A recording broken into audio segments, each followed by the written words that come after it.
The boys, Taylor Lewan, Will Compton with Bussin With The Boys. Hold on. The best fry? Isn't it crazy that he gets his steak medium? I mean, are you done with the NFL? That's what you're going to say on this podcast?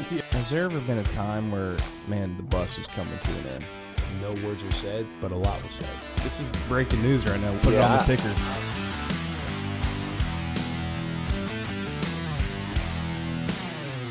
Hey y'all, it's Pat. Welcome to another episode of Like a Farmer. Before I introduce my special guest today, continue to support our journey as we continue to support our farmers around the country. The boys, Taylor Lewan, Will Compton with Bussin With The Boys. Thanks for coming on the show today, guys. Dude, we are fired up to be here. It's a good time. We got to know each other a little bit last night. I did slide over a little something to put in your top lip last night, and I wonder if you tried it out. It was about 11 o'clock last night. We had a great dinner, and I put one of those Lucy's in, and the little breaker thing. A little bit. Yeah. Unbelievable. Mango? Thank you. Espresso. Espresso. I've never had one of those before, and shout out Lucy's. And you said, you're like, hey, you're going to put this in your lip, and you're going to think everything's fine, and that little bead's just going to pop. It's like an orgasm in your mouth. It really is. Unbelievable. Yes. Before we get started, now. I do want to say this yin and yang that y'all have going on. I mean, I love watching y'all's content, and I'm a huge fan, and I appreciate what y'all do because y'all are great together. I mean, I truly mean that. Just a boom, bam. Got to see y'all on the softball field last night, and y'all just, I mean, y'all are kind of a thing, to be honest with you. I mean, it's kind of cool to see. I think it's funny, dude. Like in high school, you know how everyone's about the boys. Like you have your small clique and groups, and then obviously you get into college and you get your boys then. But you get out in the real world, slowly but surely, you get married, you have kids, you start to walk away from the boys. And luckily, Will and I have been able to establish something where it's 24/7, baby. It's always for the boys. Always It's for the always boys. for the boys, man. Yeah, no matter what. And y'all are both great dads. I got to know y'all a little bit last night. I mean, y'all are family first people, but you will always remember it'll always be for the boys. No question. Yeah. Y'all have that tattooed? I mean, you've got to have that tattooed on you. I don't have for the boys tattooed on me. If Will ever did it, I'd do it. But I know Will would never do it. So that's my check Keep out. the body clean. No. No, I have to keep my innocence. His body's a temple. You Yeah. see that? Yeah. He took his shirt off last night, and you could see 4 of them boys peeking out of that tummy. He looked fantastic. He was on vacation in Florida a couple of days ago, and he probably posted a family photo. But you could see the sides were taken away by the family, framed in. What was right above that belly button? Just a couple. It looked like an old-fashioned. What do farmers do when they wash things? Yeah. All that tells me is you noticed. Oh, yeah. Hell yeah, I noticed. Hell yeah. You got to compliment the boys. So this is great. I'm excited for this episode. I want to step back a little bit, and Will, let's start with you. Missouri. And you talk about the main reason why we started the show, you know, Josh Allen and I, and we want to celebrate rural America and that lifestyle. We got 60 million people in rural America, but it's the people outside of rural America that are trying to embrace that lifestyle now. We talked a little bit last night. Bill Gates. Bill Gates, right? I mean, you talk about buying up farm ground. Bill Gates. Gates. But everybody's listening to country music now. I mean, Beyonce's got a country album. Posty's got a country. Everybody's moving to Nashville. Yeah. Y'all stayed in A Nashville. lot of collaborations going on. A lot of collabs going. But how was it growing up in Missouri? A couple thousand people in that town. Yeah, a couple thousand out in shout out old Bonne Terre, Missouri. Bonne Terre, Deloge, Park Hills, about an hour south of St. Louis. You know, it wasn't much, but you don't know it until, you know, you go to the city, you go to St. Louis, then getting out and going to Nebraska. That, to me, I thought was a big city, but apparently, you know, Lincoln, Nebraska is not the biggest city. And then you go out to Washington, D.C. So I feel like I've gotten to experience a lot of different cultures. But growing up in Missouri, man, you know, a lot of gritty people, blue collar, middle class. It was a lot of fun. I had a blast. I played all the sports growing up. Did all the things in high school. Had a lot of fun with the fellas. Shout out the OG Best Friends group chat that I'm still involved with. Name them. Logan, John, Chuck, and Nick. Yeah, so shout out the Those boys, are man. good boys. Yeah, Is some that one of great that boys. group chat? Like, if it ever leaks, like, I mean, y'all are probably No, going to jail. honestly, I wouldn't say that group chat. The one that, if it ever leaked, that one's called Free Island. And who's in that one? That one, I won't say names. Name one, though. Just put one name out there who you know is like, please, Will, don't. He's listening right now. Like, no, dude, He's please. sitting at the edge of his seat right now. Yeah. Josh Mitchell. There he is. We knew it. Oh, but that one is it's been a group chat we've had since college, and legitimately every day that thing is active. Not a whole lot of experience in farming, Not a whole lot of experience. The one job I did have, we jerked off a cow, and that was pretty much the end of my career for me. It was my first and last day on the job, if you will. I did see that online. I mean, why is that? Why did that scare you off a little bit? I think I was just a young pup, like just you're trying to find different kind of summer jobs. Your mom's kind of throwing you into everything, just to, I guess, get out of the house or get out of her hair. And one morning, early morning, I'm thinking we're just going to go feed some animals, pet some animals. Walk them maybe, you never know, just taking for a little stroll. And next thing I know, they're cornering this broad in the little neck harness thing where they trap their neck in there. They kind of corner this broad in there, and then they bring in the big fella, and he just starts kind of grunting coming in, jumps up to mount her and kind of misses a couple times. And then, you just hear, hey, they're trying to push us aside, and I'm just standing there looking up like, what in the fuck is happening? Then you see somebody just jump in there with a flashlight, slip it on. A few seconds go by, they slip it off, and then they're like, good work. And then they get the bull off. He doesn't actually get to penetrate, and then they send him back to graze the field. And from that moment, I remember they're like measuring the semen in the back room, and I'm just thinking like, when's my mom coming to pick me up? Hey, isn't it wild when you see that in the bull, how like intense it is, and the minute it nuts, it's like, I'm cool. Yeah, it's just like yeah. the most relaxed, like Yes, total bro. change of personality. What a tool they have on them, though. Yeah, those boys. It's hard work, man. I mean, shout out the farmers. I mean, you got Shout out to farmers. Shout out That's to for farmers. damn sure. Nothing like jerking off a bull to really get you to appreciate farmers, man. Yeah. And then Taylor, I mean, I think it's cool to see. I mean, obviously you had a great career here in Tennessee, and for both of y'all, I mean, y'all decided to stay here in Nashville, and y'all are kind of embracing this lifestyle. And what we just talked about is like people are moving to this town to embrace that lifestyle that, in my opinion, we're trying to kind of shed light onto it, whether it's sports or whether it's country music or being outdoors, hunting, fishing. Why did you decide to stay in Nashville after? I think it's a battle that I have on a consistent basis of like, do I always want to be in Nashville? Do I not? Like, the reality of it is you spend almost a decade playing a sport for one team in one area, and you get embraced the way you were for as long as I did. And the ebbs and flows, like the way my career went with the team was like, we won 5 games in the first 2 years. Like, there was nobody to see in those stands. Like, we played the Steelers, it's all Steelers fans. We played the Cowboys, it's all Cowboys fans. And so these bigger fan bases would come in and just take over the entire town. And as we started to play, we would go 9-7 for like 5 years in a row. And we had a couple of 11-win seasons. I think there was a 10-win season in there. And you just kind of see the culture changing of that and the embrace of like the entire city of Nashville buying into, because Nashville's a destination spot. People want to come here. So any opportunity when you see your team is playing Tennessee, like, oh, we'll get the boys, we'll get the ladies, we'll do a couples trip, we'll go down to Broadway, we'll get shit-faced, I guess we'll catch the game if we want to, type of thing. And being a part of that was super special. The way people here embraced me did. I remember talking to my dad like 3-4 years into being here. And I was up for a contract, and I was like, I don't know if I could go anywhere else, because if I do, I don't think I'd be accepted with my personality. Because offensive linemen are kind of in situations where you're supposed to be seen, not heard. And I obviously did not take that approach the entire time I was playing. And so it was, I thought, if I was a Patriot with Bill Belichick and those boys, like, it would not have gone over well. If I was in these other places, it might have been more difficult for me to kind of fit in. And being in a place like Nashville, which is, a melting pot, it's a bunch of, misfits who leave their town and go to somewhere else to find success doing whatever they want to do. I felt like I kind of belonged in that situation. So all that being said, like, it's beautiful, it's fun, there's always something to do. My kids, my oldest daughter is 6 years old now, and she's kind of at the point where she's establishing friends, and it'd be very tough to uproot her life now and move her somewhere else. I grew up out west in a small town as well, but going back there, it just doesn't seem like it's ever going to happen anymore. Yeah, Sacramento for you, right? I was born in Sacramento. And then moved to Arizona. I moved to Dallas, Texas for 6 months, which nobody really knows, but I did want to dive that in there. So I get some Texas pride out there. And then I lived in Arizona, and I grew up in Cave Creek, Arizona. It's 5,200 people. Only place in the world you'll find an old truck, a Ferrari, and a horse parked in the same parking lot. It's a big touristy kind of town. And in the wintertime, it's flooded in the streets for the entire weekend. There's a place called the Buffalo Chip where you go in there, sign a waiver, pay $50, and you can get on a real bull. And there's like these stands that are like packed out, and it is a wild fucking time, man. Spent a lot of nights throwing up on that dirt. It was a good time. So you used to do it too? No. Okay. No, I'm 6'7". I did a mechanical bull thing in high school at Cactus High School one time. They did it. It was in the gymnasium. It was like a pep rally type thing. I'm like, oh, get on there, Taylor. You can do it. I was on that thing for maybe a second. They barely gently moved it to the left, and my center of gravity threw me off that boy. So I like to watch.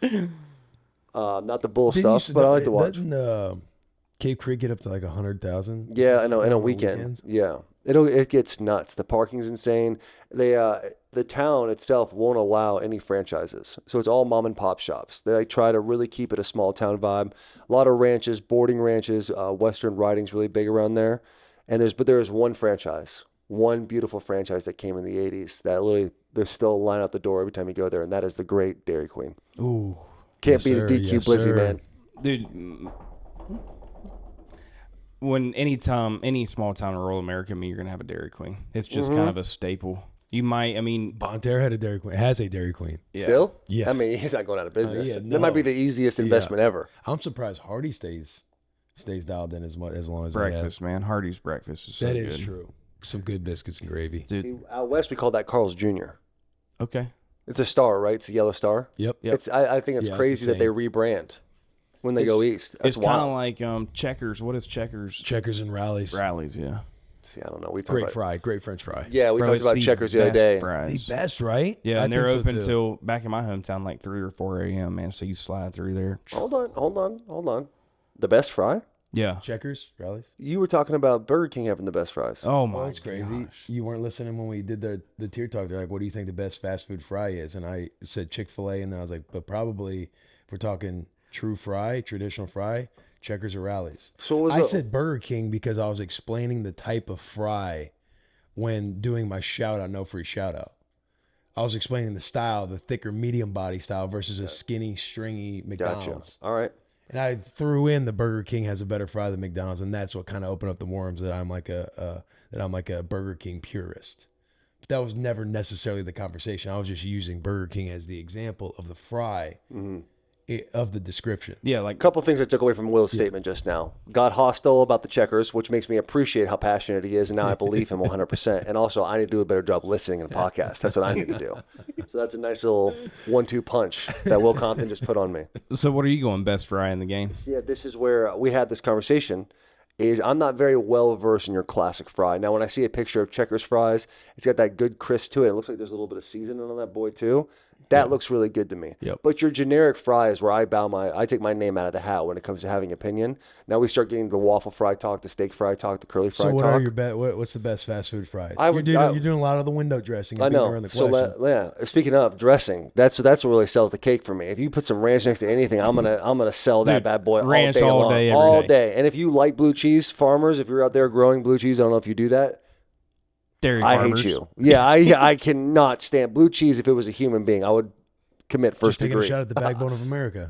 No, I'm not going to. You just said that farmers out there doing blue cheese. Dude, Bill Gates, I want to personally apologize for every. Okay, I mean the Bill Gates, like he's buying up the He's land. the number one farmer in the world, right? Number one landowner, but I mean he ain't out there farming. It's like land. Bill, save some land for like the other people that actually are going to farm the land. No question, I'm with that. But to the fries, Ace boy loving Bill Gates. I would probably go number 1 would be Chick-fil-A. Number 2 would probably Chick-fil-A for a fry. Yeah, waffle fries. It's all about the base and your fry for me because that's more scoop power for your dipping sauce, which we've already established as ranch. Curly fry goes next, so I'll go Arby's. And then I'm just looking at the picture. I'm gonna go Checkers. I don't think I've ever had Checkers, honestly, but it's kind of like gonna go Checkers. But where do I go? I don't know. I don't like the regular stringy fries. Oh, I feel that. The blue cheese and ranch, I just got to be honest, I'm a huge ranch guy, but you cannot go, and I'm in Buffalo a lot. I mean, I have to be. Those people up there will die by blue cheese. Yeah. Like, you can't even go get a chicken wing and order ranch. They'll kick you out of the restaurant. They pat you on the head if you're a ranch over blue cheese person. Like, you're a little kid. You're like, you'll grow up one day. Correct. And mature. Your palate will mature a little bit, and you'll end up like blue cheese. Yeah. You'll be like one of us one day. Yeah. And I'm telling you, that's a different breed up there in Buffalo, New York. Have you become a blue cheese guy? Up there, yeah. It's like a different type of blue cheese. It's not as like chunky. It's kind of like a smooth, creamy blue cheese. It's actually really good, man. And I'm a Wing Nuts guy. I'm going Wing Nuts. That's my favorite joint up there. AJ and the boys up there, unbelievable. So their blue cheese at Wing Nuts is awesome. Never close the door on anything. So I know. And speaking of not closing the door, I mean, are you done with the NFL or where we at? Well, with that door is a little open. If you watch at all last night softball, first inning, there's still a little bit of juice left. No, it's over. That's what you're going to say on this podcast? Yeah. You're going to say it's done? Yeah, for all Middle America out there listening, the gritty undrafted boy, it's over, man. Damn. I know. The last shot. See, what do you got to say about that? I mean, this is breaking news right now. Will Compton's done with the NFL. Put it on the ticker. I would say this, man. The NFL is filled with a bunch of people. When you walk into a locker room, there's about 3-4 guys that get paid a lot of money. And there's a bunch of guys after that are the nucleus of the team that is going to establish what your culture is going to be in that team. The NFL is worse now that Will Compton is not in it. Will Compton is a glue guy. He's a strategic guy. He's a neck up guy that is going to put you in good positions that you know. Hey, one of these boys go down out here. First, second down, we got base. Let's not talk about third down right now. First, second down, don't worry. If anybody goes down, we got comp, no problem. And there's that insurance policy that you have in your back pocket.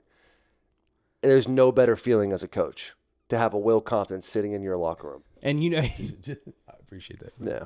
He would look over at me. I'd be like, now Alvin Kamara, cover one. He goes out to the slot. check rat. Got to check rat. Yeah. I got to drop to as a whole player. Yeah. I can't go one-on-one. As Josh Allen would say, milk check. Yeah. You gotta worry about that. You got to know your strengths and weaknesses. Yeah. I still haven't gotten over this blue cheese thing, and I don't want to go after the Buffalo Bills fans because I've gotten an entanglement with them before. But that is crazy. The ranches. Will hit right on the head. I mean, they treat you like a little boy if you order ranch. That's right. Well, give me the kids' meal, brother. Give me that ranch. That's what I want. You hit it right on the head, too, because I do want it. The grit and the hard work that you have to come in as an undrafted guy. And what'd you do, 9 years in the NFL? I did 9 years, but Right. would have had 10. Goodell took away his 10th Yeah, year. Goodell took away my And 10th Brady. year.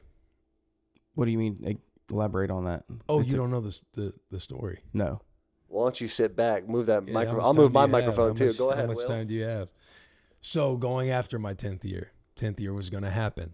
Arthur Smith calls. We want to bring you in for a workout. I go in for a workout in October.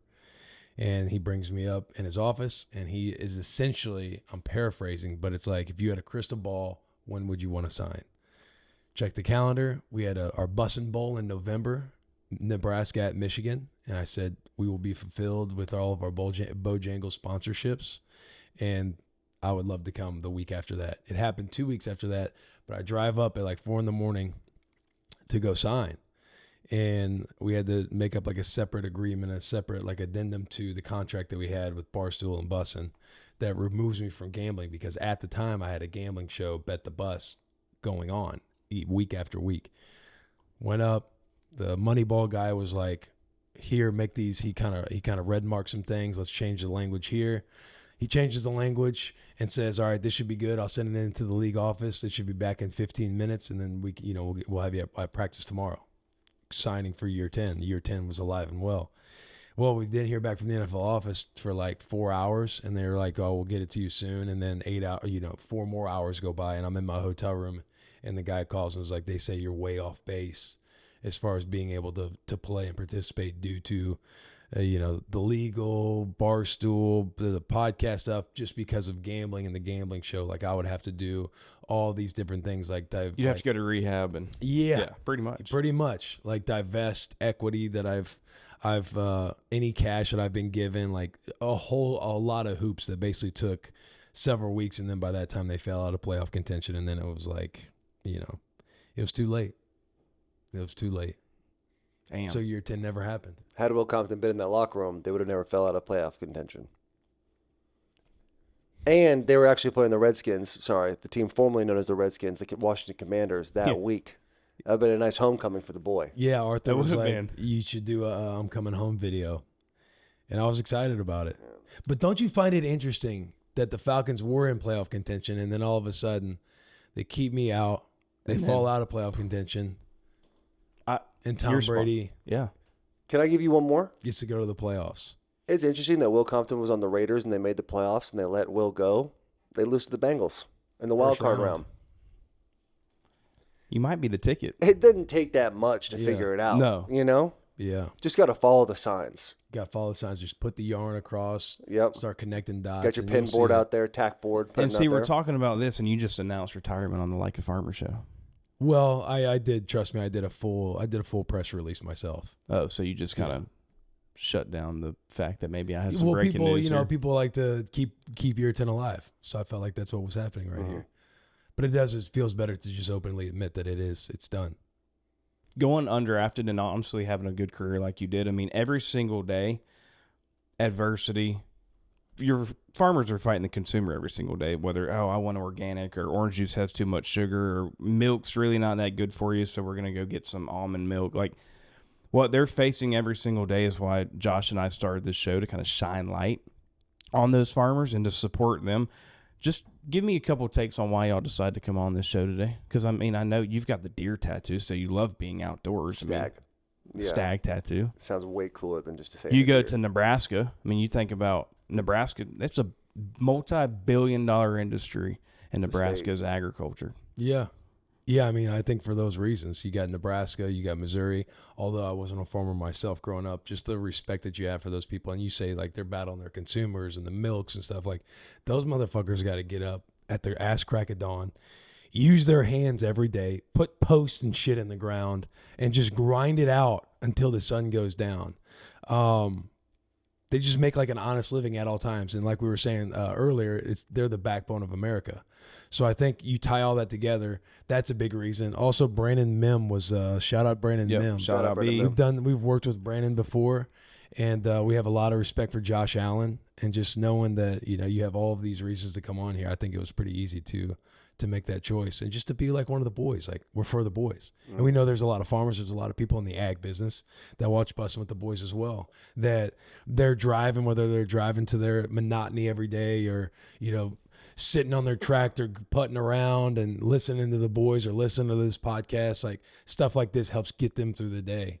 And so, yeah, man, anytime the boys can jump on, I think we're excited to. Yeah, well, Will said, and also when it comes to farmers, I feel like there's such a line. Everyone's got, now there's so much internet and there's so much information. Everyone wants to say, like, okay, this is healthy now, this is not healthy, you should stay away from this, you should go vegan, no, you should go carnivore, and then everything in between. And I think when we live in places like Nashville, where everyone's kind of close together, no one's growing their own stuff, people are kind of just eating food and not understanding where the food is coming from. People don't realize how difficult it is for farmers, like Will said, getting up at the ass crack of dawn, grinding it out, getting through day in, day out, hoping the rain doesn't come, hoping the rain does come, like everything in between, knowing the elements are playing a factor in your game, while all trying to make a wholesome product and make something that you and your family can live on for the rest of your, so you guys can live. So I think that's really important, especially because there's so much information now about what people are putting in our food, and how things get all these antibiotics and steroids and stuff like that. And so the people that are choosing to spend a little extra, have a little more spending in their product to make it a little bit better, those are the people that you really want around. We need to get back to that. Boom. Hey, right there. For the farmer, man. Look at that hat. Nope, other one. That's a good one too. Yeah. Look at that. For the farmer. Do you mind if I put it on? Absolutely. Thanks. Love that. Go for it.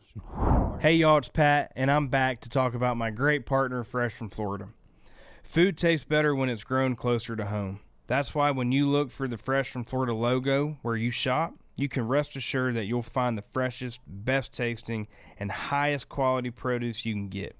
In the field one day and at the store the next, Fresh from Florida produce goes directly from Florida farmers to you. And right now, sweet Florida watermelon, crunchy Florida sweet corn, and juicy Florida tomatoes are all in peak season, which means they're at peak perfection with flavors as vibrant as Florida's landscape. So if you want to step up your summer recipe with maybe a Florida watermelon and mozzarella salad, or maybe you're ready to fire up the grill, throw some of that sweet corn on it, or maybe you're looking for something simple like a cheesy baked Florida tomato, which is my favorite, with a little bit extra cheese, obviously, go to freshfromflorida.com to get free and delicious recipes like these. And while you're there, you might as well check out to see what else is in season and see how you can support our Fresh from Florida farmers. And as always, don't forget, there is sunshine in every bite. Hey y'all, it's Pat, and I'm here to talk about one of my favorite companies in the world, Ag America. Ag America is your go-to financial partner for all things agriculture. As the largest independent financial firm dedicated to rural America, Ag America is changing the game of ag lending and leveling up financing options for farmers, ranchers, and landowners all across the nation. And I'll let you in on a little secret. The thing that sets this company apart from the rest is the people. They understand firsthand the unique needs of American farmers and ranchers because many of them grew up on farms themselves. They take a farmer-focused approach to finance, prioritizing relationships over transactions to help you build a stronger financial foundation for not only yourself, but for your family. So whether you're looking to buy land or secure working capital, Ag America has your back. Visit agamerica.com today to learn more and see how they can help you achieve long-term financial success. Because don't ever forget, when farmers thrive, we all do. And I want to talk about college football. Like I mentioned, y'all have done a great job with y'all's show, especially on the sports realm. College football's changed a lot. I mean, what are y'all's takes when it comes to the NIL? And out of curiosity, I mean, what would y'all's valuation be if NIL was around when y'all were playing ball? I don't know that they could afford me.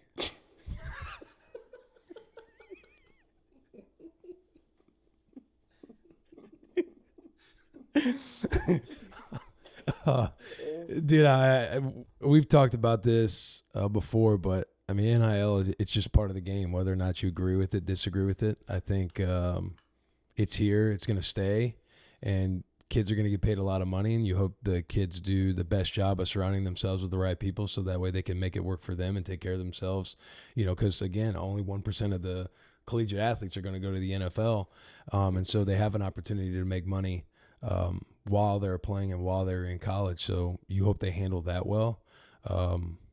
But yeah, it's just part of the game. I think the spot that they're in now is every day is free agency. So I think it'll continue to shift more to like a, you know, the amateurism, the professional football league, to where there's contracts and you can't breach and things of that nature.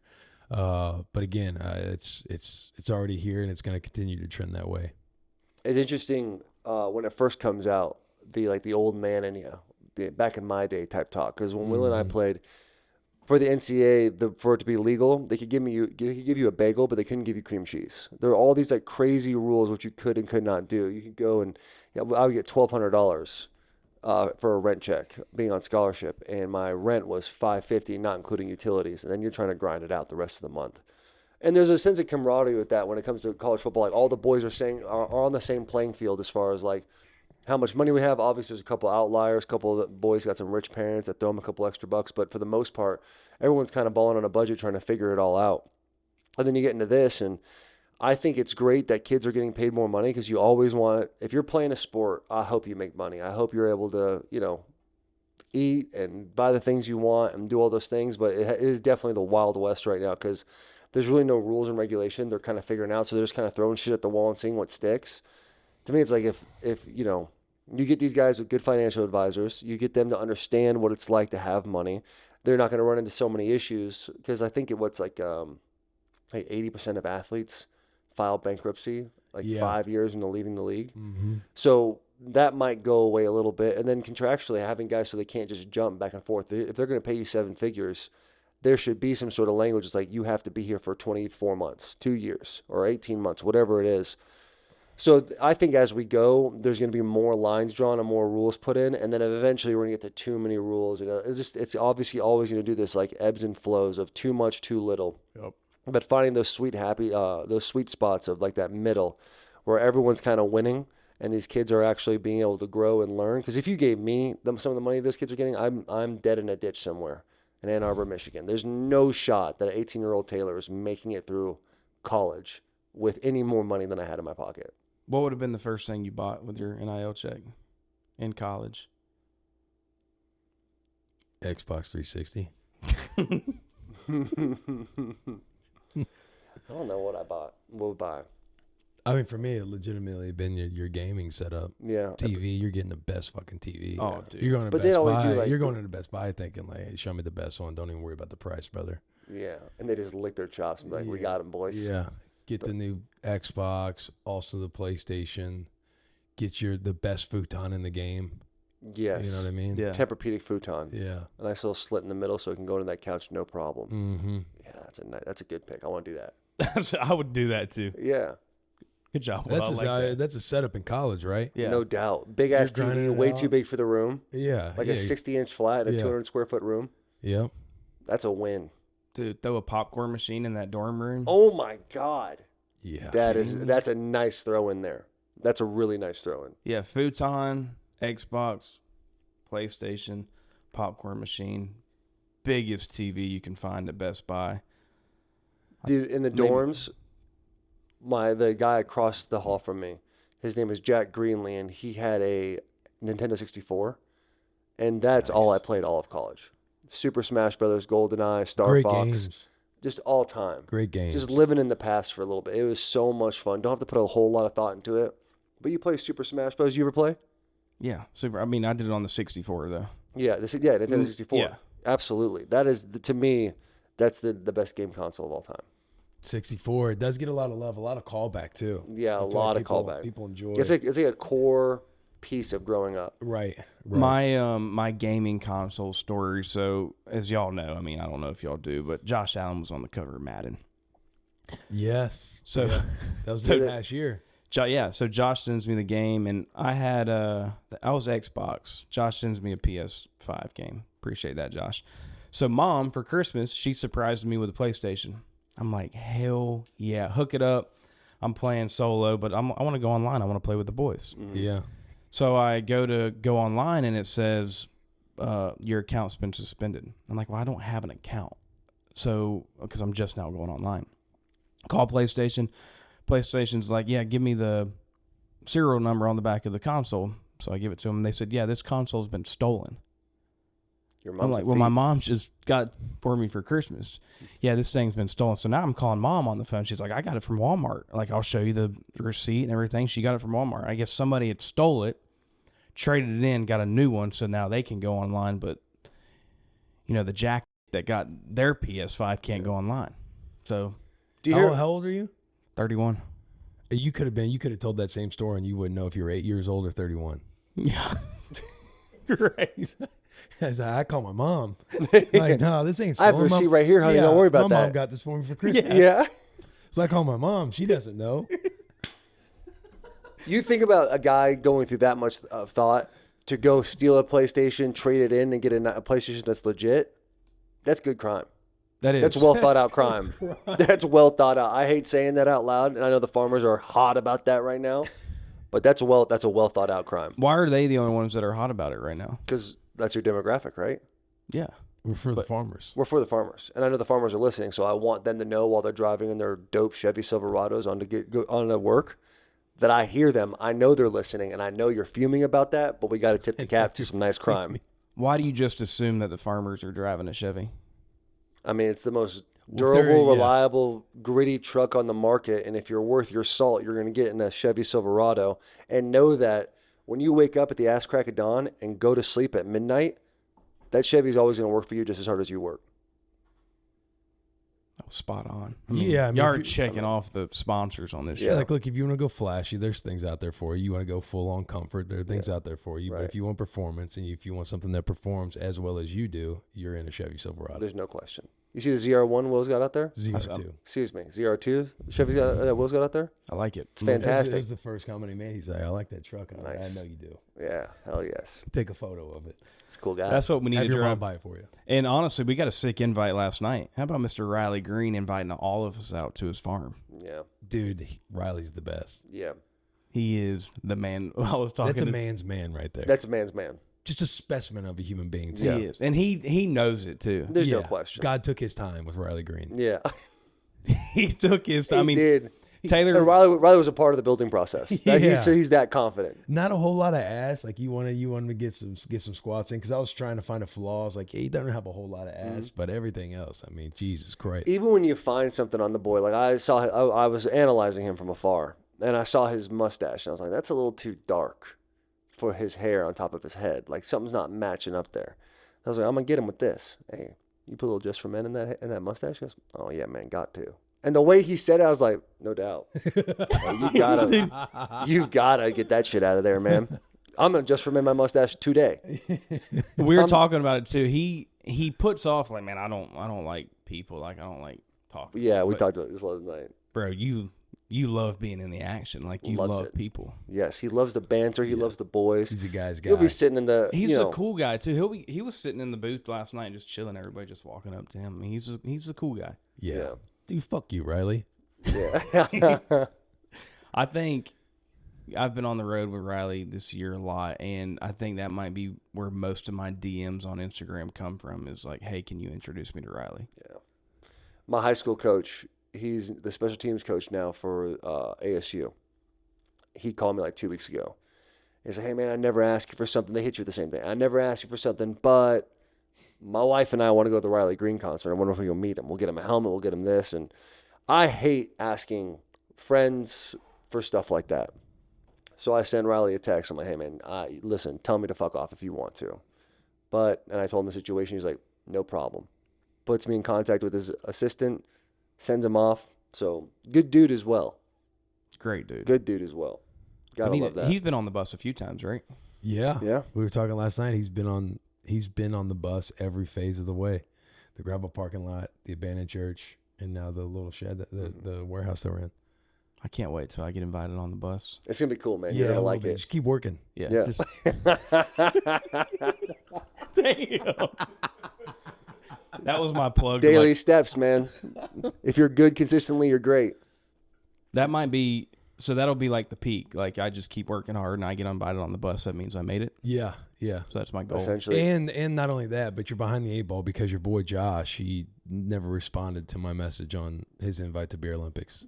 Josh and I have the same financial advisor, and I even said, he's like, hey, I'm about to go see Josh. I was like, oh, cool. Give him my Who number. you talking about? Troy? Troy Noons. Yeah. Noons. That's my guy. I told him, I was like, hey, man, give Josh my phone number and tell him, call me. I want to talk to him about something and just put it in his court. Haven't heard a word. Like Josh. Great guy. Funny. Great guy. Funny. He usually responds to banter the messages. seems like a- You seems think like a he's big working? movie Is he quote working guy. right now at 8:45? he ain't working. Oh, he might. Wait, Let's call him. Yeah, it's OTAs. It's Tuesday, OTAs. yeah. At he's 9:45? working. Hey, I don't working. know if you want to do this. I don't know if you want to do this. FaceTime him? It's not going to go well. You don't Yeah, I think? do think he is in OTAs. Yeah. If it's 8 to 12? yeah. What time is it now? 9:45 out there. Yeah, he's in the middle of work. Okay. He's Don't out there telling FaceTime. the boys what to do. Okay. 3-jet, X, Y, and Z. But Put the phone it's up. all good with us. We roll with the punches. No a little doubt. bit of disrespect we feel like has come our way, but here we are on one of his pods. The best thing Yeah. about us is we don't hold grudges. Yeah, not at No all. doubt. Yeah, yeah, No.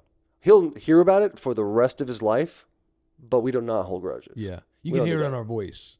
Yo, We don't care. Yeah. Can I ask you a question? Yeah, go for it. We obviously talked about Bussin' a little bit, but if there was like a top 3 podcast you would want to go on that's out in the world right now, what would be your top 3?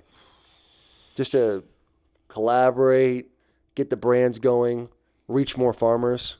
I think Got that message of, hey, yeah. you want to come on my podcast? I think Meat Eater does a great job Yeah, Meter's awesome. in the outdoor space. I really do. But I would say that would be my first one. I mean, everybody's gonna say, dude, I would love to go on Rogan. I think Rogan's the best. But like, I mean, I think Meat Eater would be a good one. I think that hits my demographic. But it's more than, I mean, I'm trying to get y'all to understand this.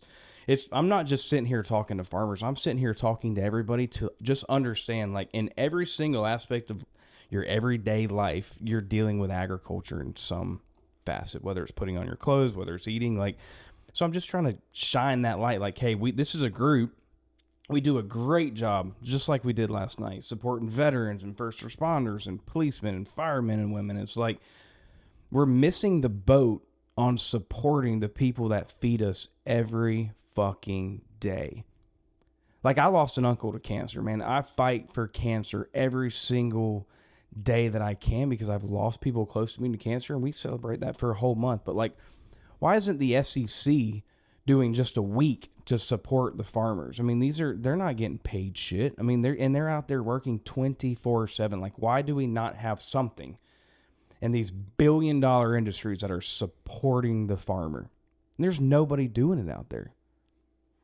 That was fucking good, wasn't it? You That know was what, man? very good. Can I tell you something? Y'all just locked in. We'll endorse you. Give You us want to that- go? You want to run for give us that politics? clip, man. Yeah, that went hard.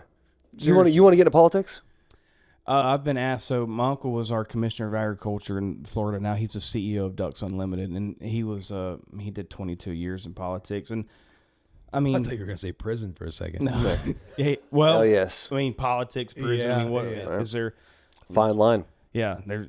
So no, not really, but I do. I mean, I'm passionate about this. I mean, 6th generation farmer. My mom raised me and my brothers by herself. She had to bury a child. I had a sister who passed away, and she was a single mom for a long time. She found a great husband now. Shout out John, Shout out stepdad. John. But like I see it every single day. My grandpa, who's 85 years old, he still has to wake up every day and go to the farm because it's not cool yet. And I'm trying to make farming cool again. And we need, the people my age and younger to come into ag, but there's no money in it. I mean, we're not paying them enough to do what we use every single day, whether it's eating or clothing. And I just got to do this. And I pitched this to Josh, and Josh was like, bro, I'm in. What do you need me to do? Because he comes from they still farm out in California.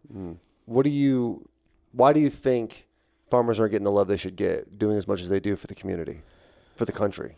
Because I think just the persona of a farmer is, oh, you're just a redneck, you don't mean anything, and we in our minds we don't need you, but we appreciate that steak or that hamburger or that chicken or that fish that we just ate, but keep on doing it, and we just don't.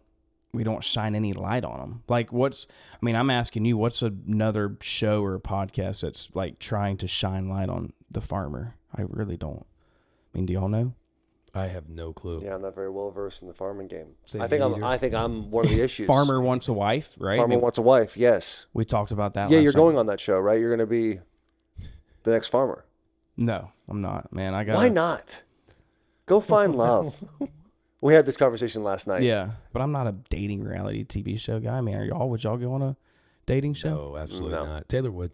No, I would not. You would. No shot. Yeah, I could. Look at my man. He The looks like a reality, stallion, the of reality course. TV, being a cast member in reality TV, to me has never been something I want to do. Dude, you used to tell me you wanted to go on the Bachelor. You would do it if you were single. I talked about how the strategy of being on The Bachelor would be fun. More The Bachelorette. I would want to be The Bachelor. Bachelorette. Because if you think about it, the first couple of weeks, hanging out with the boys, making new friends, getting hammered in a house together. Yeah. Then stuff gets serious. Cut me then. Let me have fun with the boys. But no, I would not want to go on that show. It's so funny. You never told me that, but I know, but I just want to keep it going. All right, I want to play a game. Group right. challenge brought to you by Ag America. Ag America, presenting sponsor of the show. I love it. You talk about a company that's been for the farmers since day one. Ag America, number one financial lender for rural America, for farmers and ranchers all across the country. I think they're in 48 states now. Ag America, shout out Ag America. Group challenge. All right, I'm going to ask y'all some questions, and y'all going to tell me which one is better at that. Will and Taylor. Yeah. Ag America, 48 states, dropped out of Alaska and Hawaii. Nope. Hawaii. We got Hawaii. You got Hawaii? Coffee, baby. Hell yeah, smart, strong. Yeah. Need some of that right now, actually. Yeah. We'll brew you up some. Who's better at the Wonderlic test? Who scored better? Wonderlic. I never got to take it. So me. Taylor. Oh, going undrafted, you didn't Yeah. get to. Oh, I wasn't a combine guy. Would The you Wonderlic is ridiculous. Why do you say that? Because you have 15 minutes to answer 50 questions. And if the question's longer than 3 lines, you should just skip it or just write B or C and move on. You don't get points off for getting them wrong. You only get points for getting them right. And some of the questions are just kind of all over the place. They're meant to mind fuck you a little bit. I don't see a whole lot of need for it when it comes to football. You can also tell I didn't do very well. That's why. I was going to say that. That's why Taylor. Hell with that test. Better gambler. Taylor. Thank you. Why so quick? Just because, I mean, you're... Numbers speak for itself. We don't have to get into them. And he has a love and a passion for it. I do. I love gambling. I have a problem. And you're hearing it now. It just hasn't bit me in the ass yet. When it does, I'll be one of those 80% of guys that file bankruptcy. We won't let it get that bad. You don't think so? Not. Well, if it does get that bad, just know I won't be in your life. Because I would have already tried. You know what I mean? Yeah, I appreciate you. Or you just dip it. Oh, looks like Taylor lost his juice. I'm out here. No. Your boy would. Yeah, I know you got me. Hey, babe, I know you got me, babe. Yeah, Don't come worry on about now. it. Come on. Dave's calling for a babysitter for Miss Peaches. Who's he calling Just first? calling Will. For Miss Peaches? Yeah. Yeah, he's I mean, calling. I'll yeah, watch Miss absolutely. Peaches. Dave needs anything, he's calling Will over me. Why is that? He just hates you. I'm not on his good side right now. That's for sure. Why is that? I took about a month off in the middle of a time that I probably shouldn't have. And remember when Will and I said we don't hold grudges? Dave loves holding grudges. But, if it's earned, it's earned. So I would say he'd call Will for just about anything. He seems like a guy you do not want to get on his bad side. I don't know if being on his bad side's a bad thing. It's being on the side of I fucking hate this guy. That's the side you don't want to be on with Dave. But him, you be on his bad side. It's like Rico's on his bad side on a daily basis. I'm pretty sure if they had MySpace, they'd be in top 5 friends. So who's this? Rico. Yeah, that's funny. Yeah, because it's kind of like I think Dave likes disliking, but as like a sense of being like, I like you. But I'm not saying that goes for me. That doesn't. I don't think that plays with me too much. But if you're one of the guys that go on a champagne bottle, you don't want to be on that side. Your life might as well be over. You don't want to go on the champagne bottle. Yeah. A lot of respect for Dave. Yeah, and the farmers. Thank you. Appreciate that plug. And now that we're on the Dave side, how does that, when it comes to y'all's relationship with Barstool, like where did that start, and who came up with the idea, like the busing and going to Barstool? Was that you, Will, or they reached out in the DMs? They slid. Yeah, I think I think the podcast, Taylor and I, when we first started. What's that? We were, gung ho on the pride of like, first athlete owned, active NFL player podcast. We're not going to be with nobody, right? Just us. And Barstool DMs, and we're kind of like, hey, whatever. That's dope. The podcast was Will's idea. The bus was my idea, and then Barstool slid into the DMs. Who from Barstool slid into the DMs? I think it was Gaz. It was the main page, the DM Bussin's page. Our producer at the time shot me the screenshot, and he was like, hey, Barstool wants to get on the phone. And they were just like, hey, just want to have a conversation, didn't know if there'd be any interest there. So we got on the phone with Barstool, and they essentially talked about how they loved our tone, the chemistry. If we were to be partners, we just want to pour gasoline on your guys' fire. And so to see how serious they were about it, after we got off the phone, we followed up with like, hey, these dates, because Taylor was in training camp at the time. It's like these couple dates, there were like 2 days where Taylor had an off day. If you could fly in to Nashville and, we can have a conversation about it. They responded within 5 minutes of that email. I was like, we'll come on this date. And the CEO, Erica, and Gaz flew into Nashville. We had a good meal at True Foods. And we didn't talk structure, we didn't talk terms, any of that stuff. We basically just kind of had the same conversation about what we're looking to do, what we're interested in, how are we going to balance it with football. And they essentially just wanted to maintain contact throughout the season, because we were like, hey, we have about 15, 16 episodes already backlogged going into the season. We're just going to let those wear out, because we weren't doing the podcast in the season at the time. And after the year was over, there was some negotiating going on a couple months prior to that, but we ended up signing in February of 2020 at the Super Bowl. The signing with Barstool is funny because Will calls. He's like, hey, they're pushing back on, I think it was IP or something like that. It wasn't IP. It was, we were talking about merchandise. Merchandise for the boys. For the boys, because we had tried, I think, getting that trademarked or something. Yeah. When we were doing we started off 5-0, right? Yeah.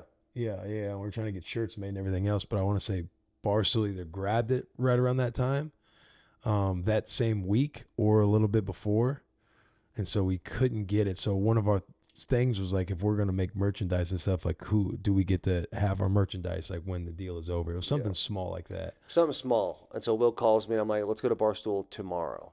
And I was like, all right. I mean, we don't got to do that. 2 days later, we fly to New York with Will, and then Will's suit, Ken. Yeah. And we go in for this negotiation, and we sit down. Was it Gaz? Gaz was there, or he was not there? Dave and Erica. Gaz, Erica, and then Dave kind of slumps in there, shoulders forward. Hey, what's going on? Gives me a limp dick handshake.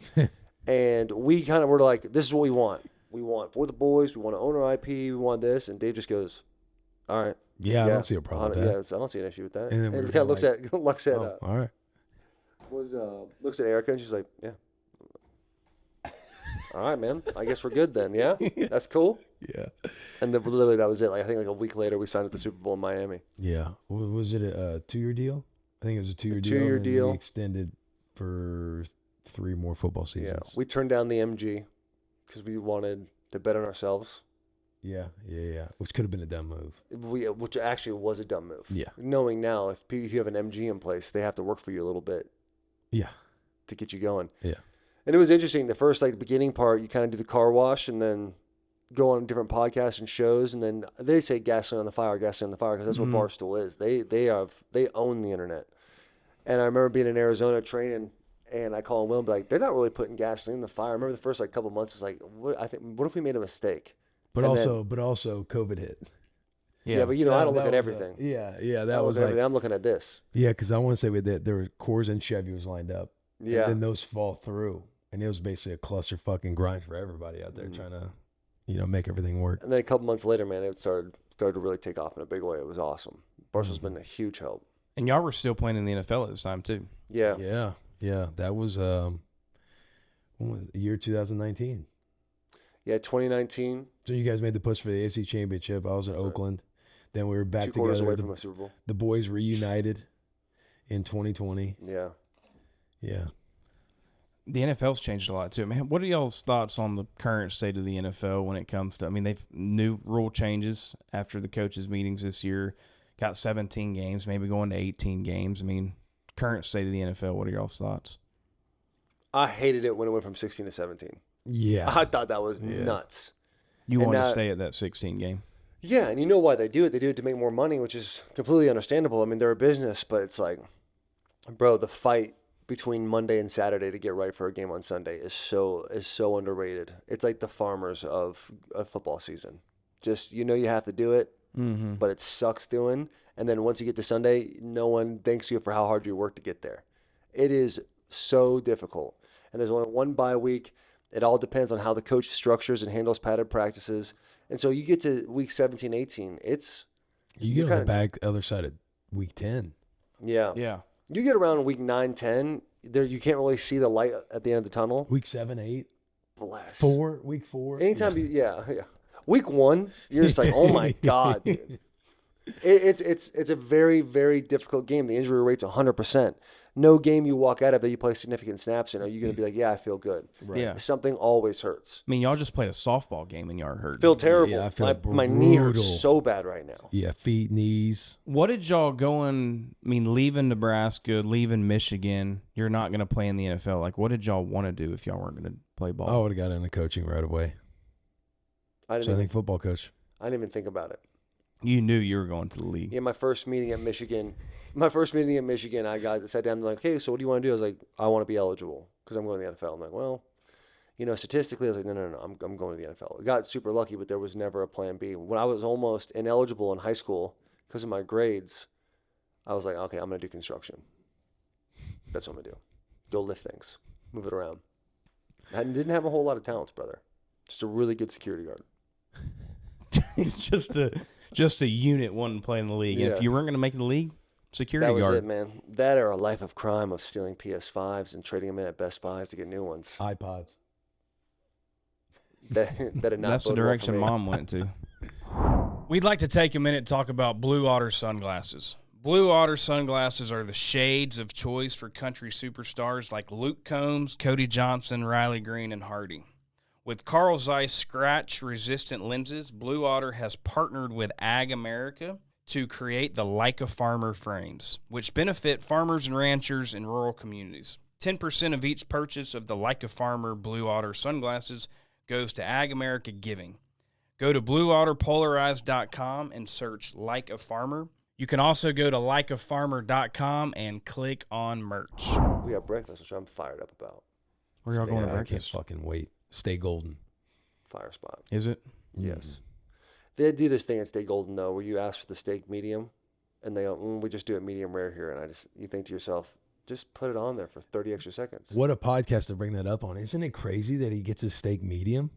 That is. I know. I knew what I was saying when I got into it. Listen, I've done the I Your want to voice be is cool raising, guy. so I don't know if you did know. I've done the I want to be cool guy. Give me the steak Philadelphia. blue in the middle type stuff. It just doesn't do it for me. Yeah, but medium rare just seems normal. I though. like a steak a little more tough. You're eating beef jerky over there. No, beef jerky is beef jerky, brother, and you know the difference. There's no dehydrator when it comes to a medium steak. I just like a little more cooked in the middle, and I think that is right where I like to live. With what y'all are doing at, I'm moving. Sound off in the comments. Yeah. I'm leaving that conversation. Farmers How are you pulled ordering over your in their steak? Chevys. They're like, this fucking guy, A man. medium rare. Yeah, Medium rare guy. It depends where I'm going. I might get a rare. Can I know some guys who do that. What do they call? Do they call it like the Philadelphia? Yeah, I was gonna say. I was about to say Pittsburgh for some reason, but Philadelphia style where they just sear each side. And that's it. Oh, some people just go kill the cow and throw it on the plate. Yeah. Make sure it's still mooing. Yeah, that's classic. it. The classic dad comment. I'll tell you what, and you guys are gonna hate this too. Medium rare plus.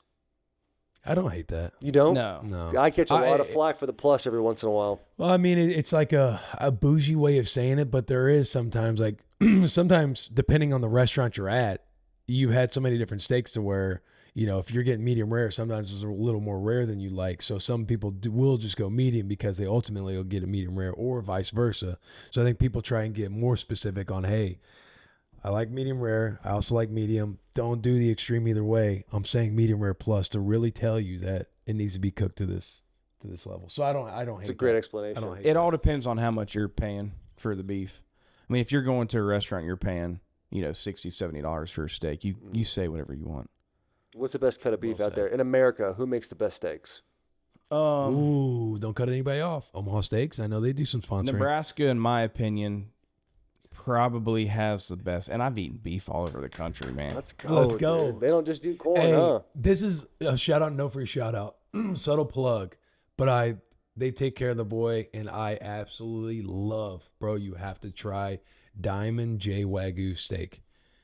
Diamond J Wagyu. And they're out of Nebraska. Hey, incredible.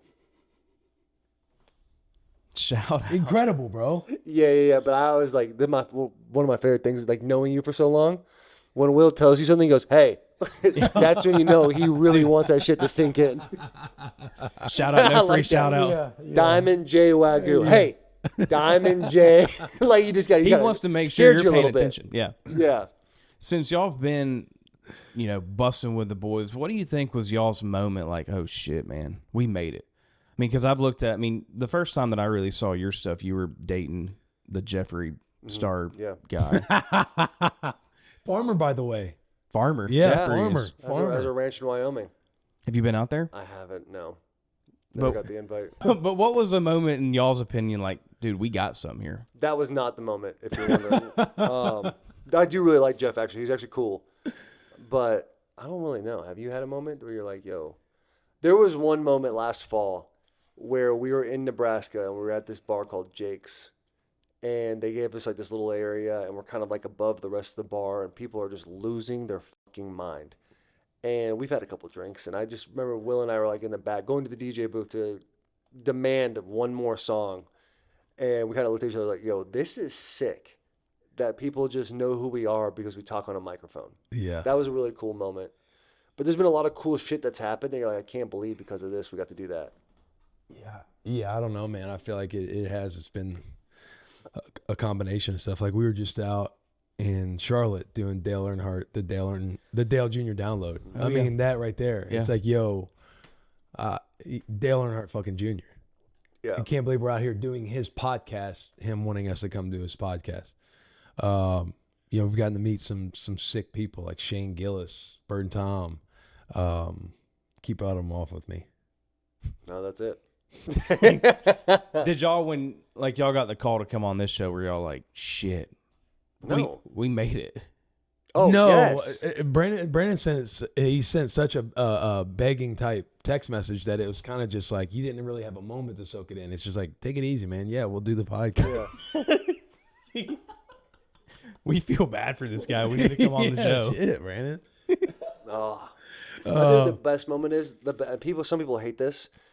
When you are with your family or you're in a random spot, like not Nashville, and you're not in Nebraska, you're not in Michigan, and you're just kind of going somewhere, and in the faint distance you hear somebody go, "The boy," and you kind of look back, and they just give you that fist in the air, like we have a connection from all the way across the room. That is a cool feeling. I think that is it. I think that is it. There are times where we're just wowed that we get to do these types of things that we do, but it's when you're out in the wild. Being at Rosemary last week, and the amount of people that would there were a couple guys that I'm just walking by and they just hold out their fist, and I hold out mine. You hit a dap, no words were said, but a lot was said. You know what I mean? There's an understanding there. Yeah, there's just like an understanding that I don't know. It is like the coolest thing. It's the coolest thing. Dude, I can't stand when people are like, oh, this, I don't want people to bother me, this, that, and the other. Like, yeah, there's a line there. Like, obviously you don't want to like be at dinner with your family and people like coming up to you over and over and over again. Mm-hmm. But for someone to recognize you for something that they've consumed and they feel like they have a connection with you, and just a gentle dap as you walk by, or a little nod, or a, hey, I don't want to bother you, big fan. Yeah. And they keep walking. Yeah. Dude, that is the coolest thing ever. And for people to not take that and hold that and be like, that's really special, they're taking a lot away from themselves. Or you see somebody rocking one of your hats. Just in the wild. I like that. I call it bro. the wild too. Because people do like just pretend like it doesn't matter. Dude, someday all of us are going to go somewhere and no one's going to know who the fuck we are at all. That time will come eventually. There's going to be other podcasts. Eventually, we're going to not do it. We're going to retire, settle off in the distance, and to not appreciate people coming up to you and being like, hey, man, appreciate you. Be like, that's fucking cool. Dude, that's awesome. awesome. I mean, for the boys, I'll be honest with you. When my first podcast I ever did, I had Josh Allen. I mean, I was interviewing Josh. It was the first ever podcast. So I was watching some recent interviews that he did, and y'all's came up. And the For the Boys hat you were wearing, and that was the first merch idea that I had for my brand, was For the Farmers. That's awesome, dude. That's awesome. That must have been the power. It was me, him, and George. Yep. And we had to Yes, take a break. yeah. We had to take Kittle. a break mid-pod because he had to go. Josh had to go throw up because he was hungover. You're exactly He's like, right. I hit about 13 old fashions last night. Old fashions. Yeah, Well, dude, he'll slam them, man. it's a lot of bitters. Yeah, that was my first merch ideas when I saw. Yeah, that but hat. it's like stuff like that. It's like, the first time when I went to Oakland and Max Crosby, he was a rookie at the time, but he's like, hey, this dude's a superstar. And you're kind of like sitting there like, what the? He's like, yeah, I was just watching your Brendan Shaw podcast last night in my room last night. And it's like your peers and like being at the softball game last night, and these country artists are coming up and just being like, hey, it's really cool what you do for the city of Nashville. And it's been awesome. I've actually kind of watched you guys grow since like year 1, year 2. And it's cool to see where it's gotten to. And you just kind of realize like people that do kind of have a pulse on your situation. And it's insane. It's surreal. Who's been the best interview that y'all have had? Oh, that's way too hard. The easiest interview is Bert Kreischer. Oh, That's the easiest because you don't have to say anything. Stu Feiner going off the Stu is fantastic. Stu, we didn't going say off a this word. past year. He was probably Stu Feiner was. What's the word to use? It's the most surprising. Most surprising, I guess. Yeah, because Stu does. What's the show he does at Barstool? Sports advisor. Sports Advisors, and he has obviously a story of him living in New York and doing gambling and the bookie type thing for a long time. He's got a book. He'll tell you about it. Yeah. Bet you I can is what it's called. Yeah. And he came on the show, and Will was saying over, I want to get Stu, and I want to get Stu. And I knew he did Sports Advisors. He was going to come on our gambling show, S&P 500. And I was like, yeah, let's do that. And in my head doing the podcast, I was like, I don't know, I guess. Because I didn't know anything about Stu.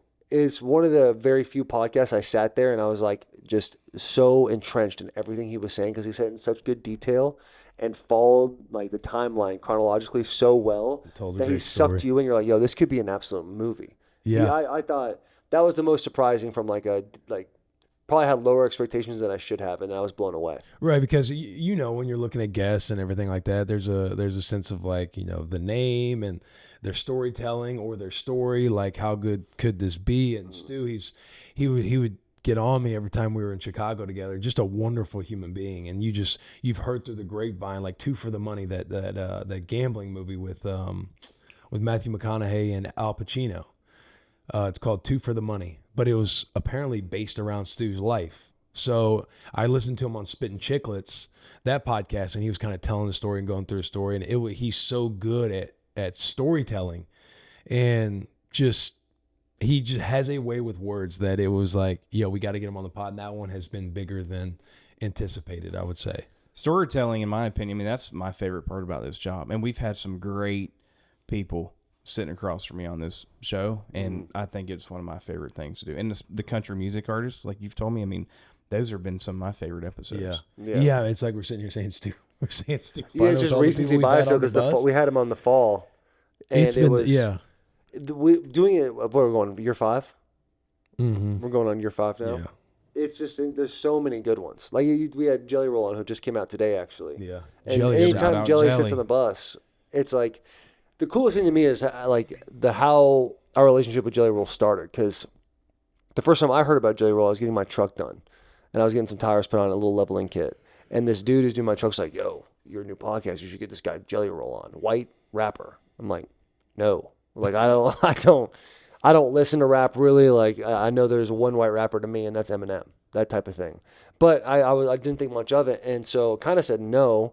Then Shab comes on for the second time when we were at the church, and Jelly Roll pops up, and he was so cool when he left, and the interview was over with Shab. One of the first things we said was like, "Yo, we got to get Jelly on." Yeah, and that's kind of how the relationship his started. wife Bunny would DM our accounts. Yeah, pitching, having Jelly on and everything like that. And he was like a fan of the Tennessee Titans, like. Just you knew in Nashville, like Jelly kind of ran Nashville, like he was like the mayor of Nashville in a lot of ways, and so being able to establish a relationship with him and finding common ground in a friendship, and then watching your friend go on an ascension he has, that's like one of the coolest things. He's the best right now. I met him at Augusta for the first time a couple of months ago, and he's like, "Hey, I'm in. I want to come on your show." I mean, he's just such a nice guy. He's a good soul, man. He's a great soul. And all the trials and tribulations he's had in his life, like he watched the Music City Miracle from Juvie. He was in prison for, I think, 10 years, a decade. And to have the optimism that he does is very special. Because a lot of people, it's so easy in this world to get jaded, get mad about, this thing happened to you, that thing happened to you, play the victim card. Not with Jelly, man. He's the best. As y'all been doing this for 5 years, has there ever been a time where, man, the bus is coming to an end? This thing's done. We're going to hang it up. Oh, yeah. Really? I think for me, the bus is coming to an end? For me, there were times, never in a real way, but there were thoughts like when 2020, when I tore my ACL, I went down the tunnel of chaos a little bit for myself from a depression standpoint, sad boy city, where I was like, I don't want to do anything. And there was times where I ghosted Will for like, I don't know, 30 days, where he would just like show up at the house or talk to my wife. And so you would like hide from him, like not hide. Yeah, I just wouldn't text back. I guess hide for lack of a better word, because I just didn't want to do anything. And I think that's probably the only point I've been like, I don't want to do anything. I'm done with everything. I'm just gonna go away and hide. And that's the only time like there's ever been a thought for me to end Bussin. Damn. But those stories and stuff, like that thought isn't known until after it's all it's rolling, and he's like, "Hey, there were a couple times I thought about quitting." About stopping this, because you gotta just keep it to yourself, and you're like, and then eventually, like anything, the storm passes. Yep. The lights get shine. And you're like, I was being a little dramatic, wasn't I? And it's kind of, you're better now. What do y'all think is the future of Bussin' With The Boys? I don't know, man. Who knows? Right? I personally, I love podcasting. I think I'll be around in some way, form, or fashion for a long time. Yeah, I'm sure there'll be some new opportunities presented to us, like as we continue to build, and whether that's do other shows, build out other things, seeing if understanding our future with Barstool, if we're going to get to remain a partner with Barstool for a long time. And that comes up. That'll be in February. February 25. Yeah, that'll be February 25. So I don't know, man.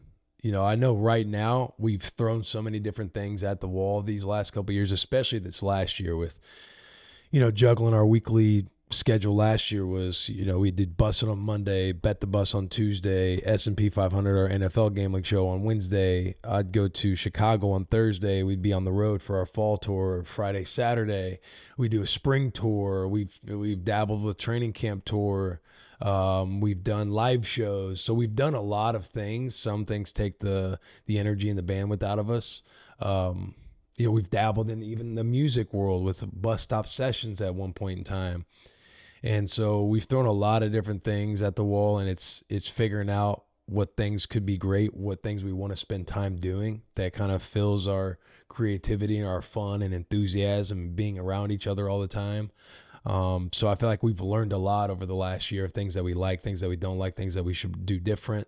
Hey, we've really focused on interviews in every part of the tour. Like maybe we do something different with the tour versus always being interview centric. Maybe our interview centric or centricity or whatever the word is just in our Bussin' With The Boys podcast. How do we get back to, having people on the bus doing the tier talk on the bus? People love that. It's trying to listen to your audience. It's all these sorts of things that we've dabbled with and done. And so I think right now where we're at is just really pouring in, getting people to Nashville, getting on the bus, doing those cool things like going to the Super Bowl, going to Dale, going to collabing on different podcasts like this one.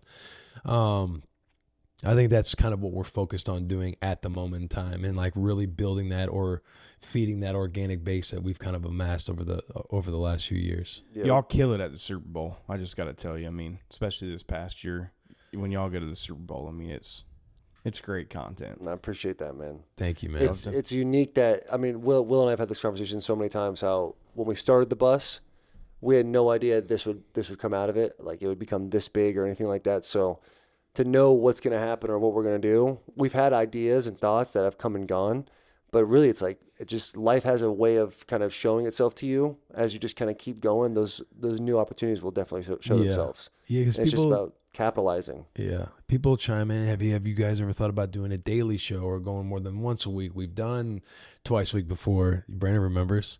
Brandon loved it. Yeah, he wanted us to do 3 days a week. And there's a lot that goes into it, man. So we'll see. I have no clue. We love what we're doing now. We love our partnership with Barstool, and we'll see what the future holds. Before we close out, one more game. Love it. Okay. Once again, presented by Ag America. Got the Ag America hat here. Got the Ag America tree. So I'm going to hand you this hat. You're going to pick out one of these little pieces of paper. Will's going to start, and whatever you pick out, it's going to be a name. Okay. And you're going to have to give clues to Taylor what the name is, and he's got to guess it. You got 60 seconds. So that we're playing like heads up with names, catchphrase. Yeah, I don't have a name for this game, so we can maybe name it right here on this show. But that's what we're gonna do, okay? And then you're going back and forth. We're gonna crush it. You think so? No doubt. Yeah. What kind of names are we talking about in here? Are these names we're gonna know? That'll be up to me. That'll be up to me to You'll get you to get know the name. it, and I'm gonna, like I said, 60 Bet. seconds each Easy one. money. Yeah. Easy money, bro. The way his brain works, he'll be able to. It's over. Don't do that. What if I fail now? Listen, I believe in myself too. I know I'm going to be able to walk you into this. Yeah. The area. We play a lot of werewolf yeah, together. bro.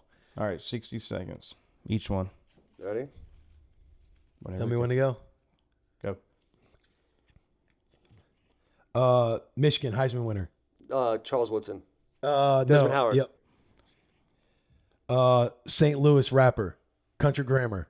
EI. Uh-oh. Oh, God, Wayne? no. Dude, I just said I don't know rap. Saint Lunatic. Pass. I still don't know who that is. Your favorite president. Donald Trump.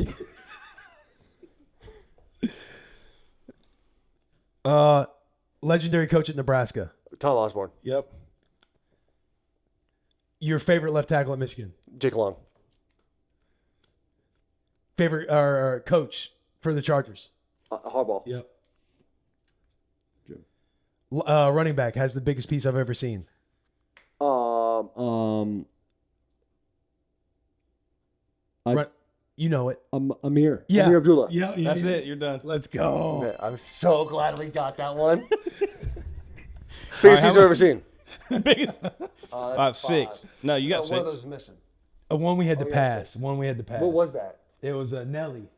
I was like, oh, God. You should have said Band-Aid on the cheek. Yeah, I guess Longest I should have yard. said that. All right, so you got 5. All right. What? How? Why? 1, 2, 3, 4, 5, 6, 7. No, we got, Yeah, we so got I said 6 and y'all said 5. Yeah, so you got 6. We got 6. Yeah. We got 6. All right, man. All right, ready? Yeah. Go now. This show right now. Farmers. Okay, what's the whole name of the show? Farmers Podcast. Nope. Oh, shit. I don't All know. right. I don't know who that is. Like a farmer. Yeah, okay. Dave's dog. Peaches. Miss Peaches. Who owns this podcast? Josh Allen. Freed the Slaves. Abraham Lincoln. Owner of Barstool Sports. Dave Portnoy. All right. Matthew McConaughey. Running back, played with Jake Long at Michigan. Head coach of the Titans. Brian Callahan. Other one. Mike Vrabel. Done. Handsome boy, great mustache, puts dye in it. Riley Green. Does this after dark at Barstool? Jerry. I think we did good. Yeah, Yeah. was solid. What is that? Is it Hart? The Michigan running back? Mike Hart. Mike Yeah, Hart. but I got away from it as fast as Yeah, possible. no, because that I was don't want smart. him to- That was smart. 1, 2, 3, 4, 5, 6, 7. Well, wait, hold on. One of these don't count. Yeah, the Oh, no. Hart one. Mike Hart's not in there. We got 8. Oh, we got it. Well, I didn't get You got Like a 8. Farmer. I said Farmer's Podcast. Yeah, golly. He's 26. like, oh, fuck. That's the first one I pulled to. I go, oh, no. How'd you go with the name Like a Farmer? So there's 2 ways to look at it. So in my opinion, no matter what you do in life, I think you should be like a farmer, and I think that shows work ethic. I think it shows grit. I think it shows facing adversity and coming out on the other side. So that's one, being like a farmer every single day. And then on the other side, it's like a farmer, like you should like them because of what they do for you on an every single basis. So you look at it 2 different ways. Nice, dude. Nice. I like that. What do you think about the name? You can be honest. Like a Farmer? I like it. Yeah.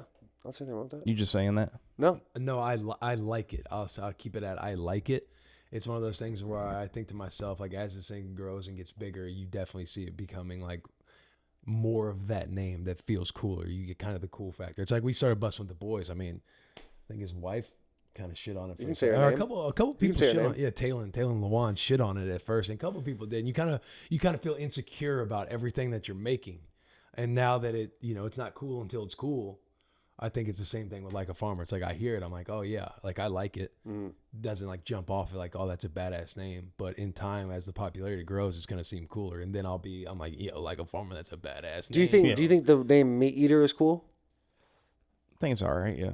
But it's like one of the biggest brands, right? Yeah. But if I said to you, Meat Eater, right? right? True. You know what I'm saying? Yeah. So eventually, like, because of the brand itself, that's cool now. But just saying the word meat eater with no context, we're living in a completely different world. And spot on. also the acronym now is LAF, LAF. Yeah, LAF. So I don't know if you have comedians on your pod, but laugh a little bit.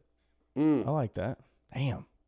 Any other? I mean, this has been great. I mean, any other tips? You want to do a brainstorm? Is that what you're doing right now? let's do it. No bad ideas in a brainstorm. I mean, this is y'all's. I mean, y'all have been on the show. We're wrapping up, but I mean, what do y'all think so far? I mean, y'all have seen some of the episodes. We've had Riley on, Josh, Parker, Marty Smith, Vaughn. I mean, what do y'all think so far? Do you do your show at different locations all the time? All the time. All the time? I mean, look, I'm not a former professional athlete. There's nothing special about me. Like I said, Untrue. You have I'm great a hair. farm kid out of Florida.